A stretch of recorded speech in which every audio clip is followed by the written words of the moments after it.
60 days challenge. हाँ जी बच्चों, 60 days challenge. मैं हूं आपका अपना अविनाश सर। और आपको याद होगा बच्चों, लास्ट वीडियो में हमने बात की थी इसी 60 डेज चैलेंज के बारे में। तो उसी सीरीज का अगला पार्ट मैं आज लेके आया हूं। तो आज हम बात करने वाले हैं कि मैथ्स और साइंस को 60 डेज में कैसा कंप्लीट किया जाए। तो मैंने आपको इन 60 दिनों का एक प्रॉपर प्रैक्टिकल शेड्यूल बना के दिया है। तो चलिए बढ़ते हैं उस शेड्यूल के तरफ। तो ये 60 दिन जो है, ये 60 दिन मैंने 4 सेक्शन में डिवाइड किए हैं। Section A, section B, section C and section D. हर एक सेक्शन जो है ये 2 हफ्तों का रहेगा। 2 हफ्ते मतलब कितने दिन हो गए? 15 दिन हो गए। ठीक है, तो हर एक सेक्शन को 15 दिन देने हैं, ऐसे 4 सेक्शन, तो कुल मिलाकर हो गए 60 दिन।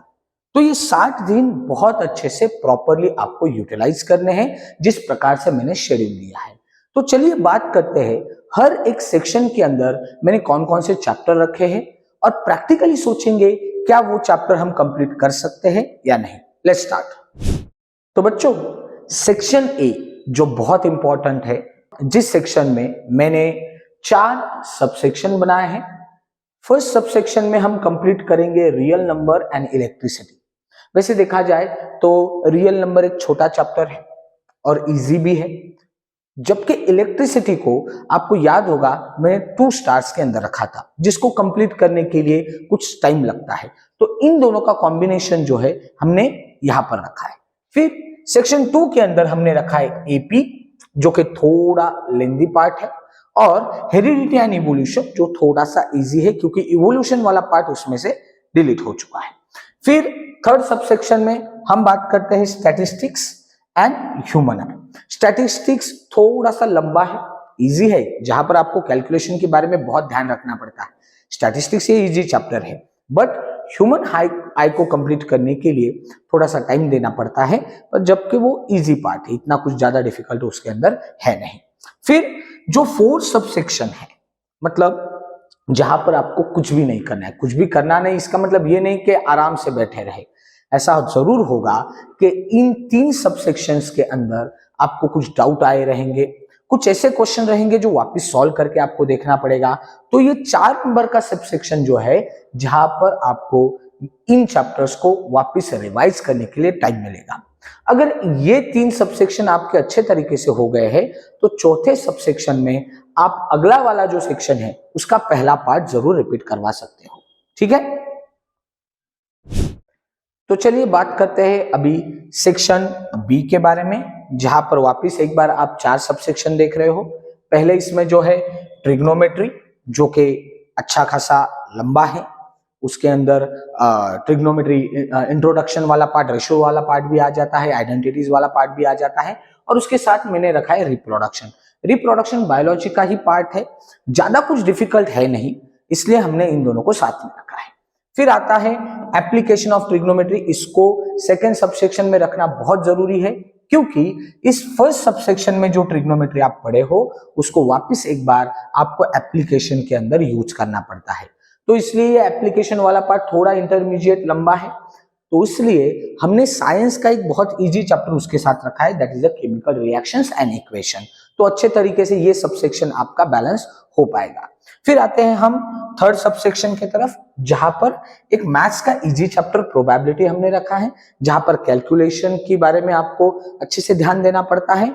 और उसके साथ हमने रखा है साइंस का एक अच्छा खासा बड़ा चैप्टर, लेंदी चैप्टर, बायोलॉजी का लाइफ प्रोसेस। तो यहां पर आपका थर्ड सबसेक्शन खत्म हो गया। फिर आते हैं फोर्थ की तरफ, जहां पर हमने साइंस का एक भी चैप्टर नहीं रखा है, बस मैथ्स का एक चैप्टर रखा है, that is surface area and volume. क्योंकि ये चैप्टर ऐसा है जो आप क्लास 7 से थोड़ा थोड़ा पढ़ते आए हो, पर बहुत सारा प्रैक्टिकल बेस क्वेश्चन का पार्ट जो है ये क्लास 10 में आ रहा है। तो यहां पर आपको इसको प्रिपेयर करने के लिए थोड़ा सा टाइम लगेगा। तो चलिए बढ़ते हैं अभी थर्ड सी सेक्शन के तरफ। तो अब हम आ पहुंचे हैं सेक्शन सी के तरफ। वापस एक बार आप यहां पर देख पाओगे कि मैंने वापस एक बार 4 सबसेक्शन बनाए हैं। पहले इसमें रखा है हमने पॉलिनोमियल, जो छोटा सा पार्ट है, ज्यादा डिफिकल्ट है भी नहीं, पर उसके साथ हमने एक लेंदी चैप्टर रखा है साइंस का लाइट, जिसके अंदर रिफ्लेक्शन, रिफ्रैक्शन, उसके रे डायग्राम्स, उसके साथ साथ उसके न्यूमेरिकल्स, बहुत सारा करने जैसा है। इसलिए पॉलिनोमियल छोटा वाला और लाइट बड़ा वाला चैप्टर हमने साथ में रखा है। तो उस हफ्ते में ये अच्छे तरीके से आपका प्रिपेयर हो सकता है। फिर आता है आपका second subsection which is having area related to circle, छोटा सा है, और उसके साथ हमने रखा है control and coordination. Tricky question बहुत सारे आते हैं इसके अंदर, तो इसके प्रिपरेशन को थोड़ा टाइम लग सकता है। अब आते हैं थर्ड सबसेक्शन के अंदर, जहां पर हमने रखा है अपना pair of linear equation in two variable, थोड़ा सा इंटरमीडिएट लेंदी है, इसलिए उसके साथ हमने एसिड बेस सॉल्ट वाला भी रखा है। तो दोनों के दोनों चैप्टर थोड़े इंटरमीडिएट है, तो यहाँ पर आपको थोड़ा सा ध्यान देकर काम करना पड़ेगा। फिर आते हैं लास्ट के तरफ, जहां पर सिर्फ हमने एक ही साइंस का चैप्टर रखा है, इस magnetic effect of electric current. तो यहाँ पर ये चैप्टर जो है छोटा है, बहुत सारा पार्ट इसमें से सीबीएसई ने डिलीट किया है, तो यहाँ पर आपको जरूर थोड़ा और टाइम मिलेगा। तो ऊपर वाले सबसेक्शन में कोई अगर पार्ट आपका बचा है तो आप इस फोर्थ सबसेक्शन में कंप्लीट कर सकते हो। तो चलिए अभी आगे बढ़ते हैं लास्ट सेक्शन डी के तरफ। तो चलिए बच्चों, अब हम आ पहुंचे हैं हमारे इस चैलेंज के लास्ट स्टेप में, सेक्शन डी। तो यहां पर भी आप देख पा रहे हो कि 4 सबसेक्शन है। पहले सबसेक्शन में अगर आप देख पाओगे, ट्राइंगल है, अच्छा खासा बड़ा चैप्टर है, लेंदी चैप्टर है, ट्रिकी भी है, बहुत सारी चीजें ध्यान में रखनी पड़ती हैं, तो इसको हमने यहाँ पर रखा है। और उसके साथ बायोलॉजी का बहुत इजी चैप्टर हमने साथ में रखा है, आर एनवायरमेंट, जो बहुत सारा जनरल नॉलेज के ऊपर भी डिपेंड करता है।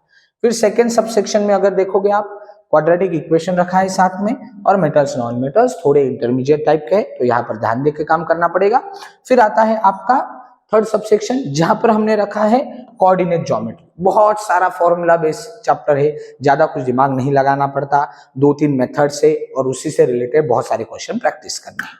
और उसके बाद आता है कार्बन एंड कार्बन कंपाउंड, जहां पर ध्यान देना पड़ेगा, क्योंकि ये पूरा का पूरा ऑर्गेनिक केमिस्ट्री से रिलेटेड नया चैप्टर आ चुका है, जहां पर आपको अलग अलग प्रकार के कार्बन के कंपाउंड्स, ऑर्गेनिक कंपाउंड्स पढ़ने हैं, जैसे कि हेलो अल्केन हो गया, हाइड्रोकार्बन्स हो गए, अल्डिहाइड, कीटोन, उसके जो भी कंपाउंड्स बनते हैं वो याद रखने पड़ते हैं। तो यहाँ पर थोड़ा टाइम देना पड़ेगा।